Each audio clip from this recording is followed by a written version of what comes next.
Hey, guys, this is Dee from myunfilteredtruth.com. Today is not Feel Good Tuesday. I'm aware of that. So it's story time. I'm going to switch things up because I be having stuff that I be wanting to share at times. And just when the spirit hit me and I be like, look, sometimes I just can't wait to feel good to Tuesday to share whatever it is that I need to share with you all. So grab your tea, your coffee. No, don't grab your coffee because it's late. Grab your Coke, whatever your thing is, grab it because this ain't gonna be the usual short, 3-4 minute video that I do for Feel Good Tuesday. It's story time, and you can't tell a story in 5 minutes. I don't know why, but I feel compelled to share this with you all. I don't know why I'm sharing it. I don't want to share it, and I believe maybe it's just my spirit way of helping me to make 100% peace with my past, with the things that I went through over the last couple of years. Because to be honest, I put those things in a bag, put a lock on it, threw it in the back of the closet, like way, way back in the closet, like disappear forever type of thing. Because it's not something I want to deal with. Just being real. It's like I want to act like it didn't happen and just keep moving on with my life kind of thing. And I feel like that I was put here for many great reasons. And one of those reasons is sharing my testimony, like sharing the things that I've been through. And I'm like, over the last couple of years, I'm like, God, I ain't sharing nothing else. I'm tired. Go use somebody else. And I just ain't got time to, I was just tired of going through things after things and in return sharing it and having a sob story. And because I don't ever want anybody to feel sorry for me or to feel like I'm doing certain things to, just because I got a sob story. So I was like, I'm not talking about none of that no more. But yeah, I know that, again, that I was put here for many reasons, and that I am anointed, and that there is a fire that's on the inside of me that I cannot control. I try to contain it, but it's like, girl, be real with yourself. Stop fighting it. But so here we are.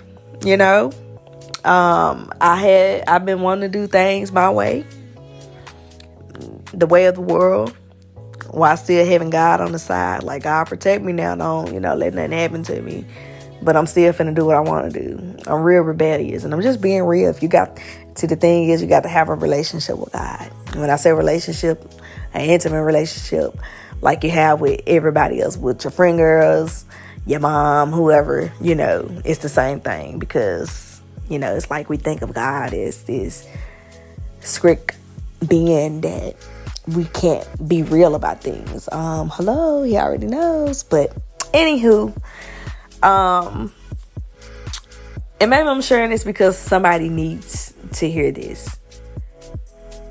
Somebody is going through what I've been through, and they just need a little bit of encouragement to hold on and to keep pushing, because it helps when you have people, when you're surrounded around positive people, when you're surrounded by people that been through what you've been through, because it gives you hope that, hey, the light is at the end of the tunnel. It might not feel like it, because when people are like, oh, trouble don't last always, you be looking like, I don't want to hear that, get out my face. But it's true. Trouble don't last always. I am proof that trouble don't last always. I have many, many, many, many stories that I've overcome, including this one that I'm going to talk about. I really don't know how to put it in words. I just don't. I went through a traumatic experience, and before I share it, I'm not going to go all into details, but, it was at times after this particular situation happened that I questioned whether or not if I was overreacting. I was like, girl, is you overreacting? This is just all in your head. It was one side of me that was like, you're overreacting. Like, this toxic stuff is normal. But the other side of me was like, this is not normal. This is not acceptable. It's not. And I had to realize that what I went through was real. It was very real. Like, it was real. If you know me, I love the ID channel. I love anything that talks about the craziest things like Snap, ABC 2020. I mean, I'm glued to the ID channel. And here I am experiencing the stuff that you see on TV, and it's like, this cannot be my life. Like, this stuff really happens, It's a place I wouldn't want nobody to be in.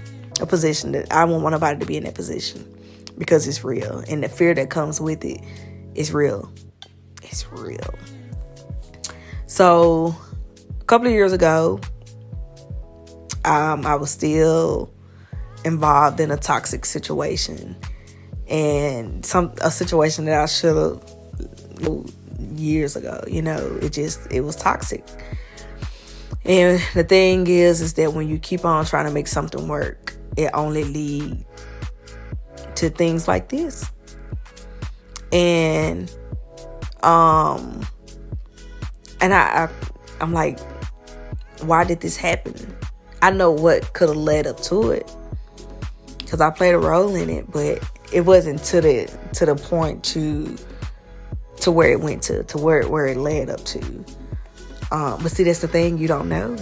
We be out here being toxic and playing kiddie games, and then bam, here it go, and it blew up. It's something totally different.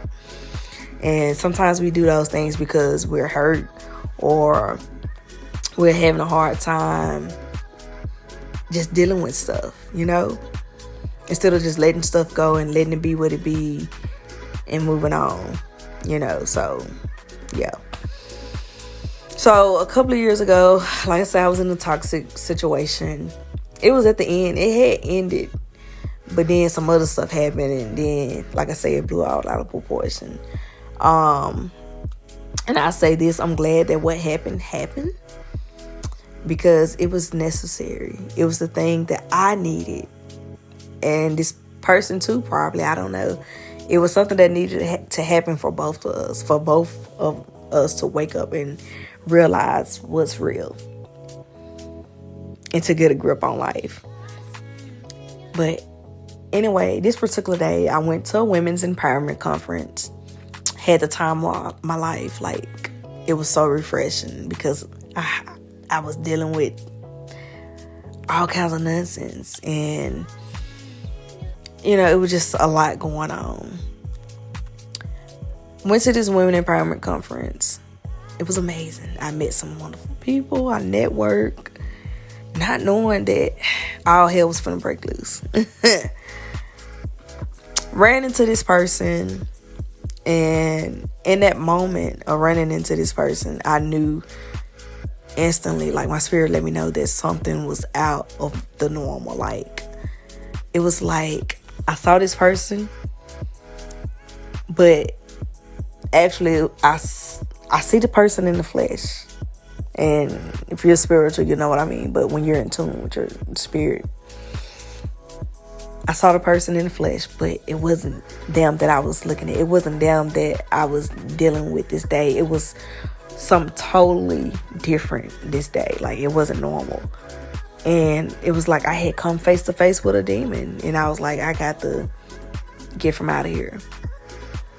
Ended up getting trapped. This had never happened before. And I'm like, what?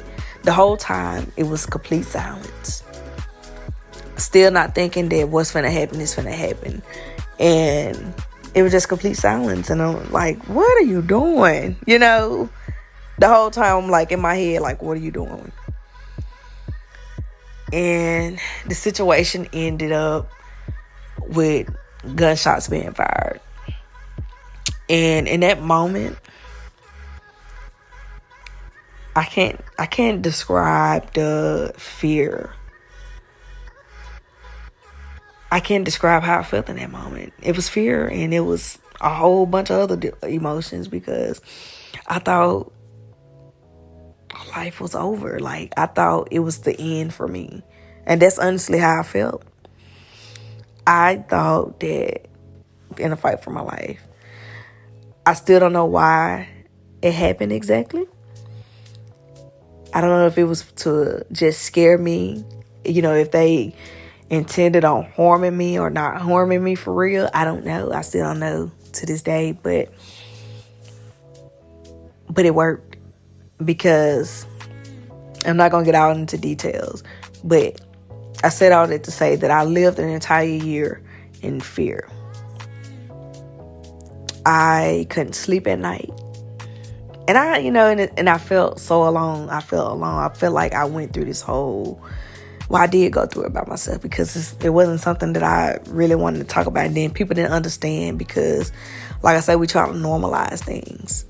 And, we see other people going through things, but we don't think it's it's that big of a deal until the shoe is on your feet and you're the one experiencing it, I went through a year of darkness. I wasn't happy. I was trying to put the pieces of my life back together, because it felt like everything around me was just crashing. And it was like, what is going on? Why am I in this position? What did I do wrong? Those are, I was fighting with myself. I felt like, I shouldn't have did this, or I shouldn't have did that. But, there were nights where I pleaded with God. I was like, God, I just want to go to sleep. But I couldn't sleep. I would stay up all night, sleep a little bit during the daytime. I just was always on edge. I was triggered by certain things, having to go to the heart doctor because, all kinds of craziness. Like, life was just beating the heck out of me for an entire year. Like, I couldn't believe it, but I just kept pushing through. I kept praying. I'm saying all this to say that, to remind you that trouble don't last always. You're going to go through some dark times in life. You're going to go through some dark phases. It's going to either break you or make you. And it's okay to be vulnerable. I don't know if that was God's way of showing me to let go of, because I'm a controlling person. I'm very controlling. Like, I'm a perfectionist. Like, I don't know if that was God's way of showing me that I don't have control over everything. Because even in that moment of the shooting taking place, God showed me that the devil, he can put fear in you. He can stir up all types of nonsense, chaos, but he cannot touch you when you belong to me. That's what God showed me. And I thank God that nothing happened to me that day. So if you're in a dark phase in your life, if you're in a toxic, abusive, or whatever kind of relationship, and it don't necessarily have to be with a significant other. It can be with a family member. It can be with anybody. If you're in a toxic situation, walk away. Walk away, because 9 times out of 10, especially in relationship, it ends up deadly. Walk away. Your peace is priceless, like, for real. I know this now. And I don't let nothing disturb my peace. Your peace is priceless. If anything is egging at your peace of mind, let it go. It's not worth it. And I just want to encourage somebody that, if you're listening to me, if you're going through something of this nature, something like this, to please walk away. Walk away. I don't know who this for, but I just had to share it. I had to be honest, I've been fighting with myself for the longest about this particular topic. I've been fighting with myself. And it's so freeing when you can be truthful. When you can be real about, whatever it is, instead of trying to pretend like, oh, this didn't happen. But I pray that whoever is listening, that God gives you the courage that you need that God open your eyes, your spiritual eyes, that he open your ears so that you can hear his voice, so that you can see things the way that he sees things, so that he can help guide you into the direction that you need to go in, so that you can let go the grip that you have over your life, because we don't know what's going to happen to us in the next second. So why worry? Why hold on so tight to something that you'll never be able to fully control? But I pray that you allow God to fill you up. Just give it to God. And that's all I got for y'all. Until next time,